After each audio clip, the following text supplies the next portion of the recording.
Adır vatene ra fek nivesunu. آدرواتش را فکر نویشینو. گفتن کلمه آتش دهان را نمی سوزاند. گوتنا آگر دو ناشوتینه. قول كلمة نار لا يحرق الفم.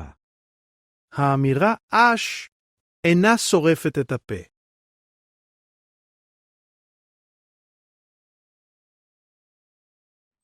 Adır ve ağıra bema u be piye. آدر او او به بابی او به دادیه. آتش با آب است، بی مادر و بی پدر. آگر به آویره بی دایک و بی با. النار مع الماء بلا أم وبلا أب. האש היא עם המים, ללא אם וללא אב. Adır ve barut ra tele u de nivene. آدر او باروت کشت یوبین نیبنو. آتش و بارود با هم سازگار نیستند.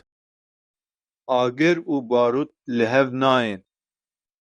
النار والبارود لا يجتمعان. אש ואבק שרפה אינם הולכים יחד. Adır ve hezkora tele u de nivene. آدر او هزک تیدر نیبنو.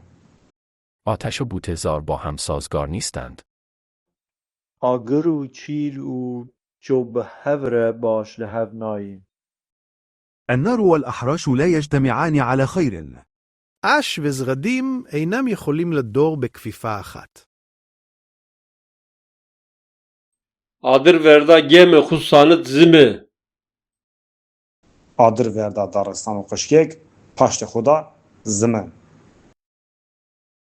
آنها آن جنگل کوچک را که بر دامنه تپه تکیه داشت به آتش کشیدند.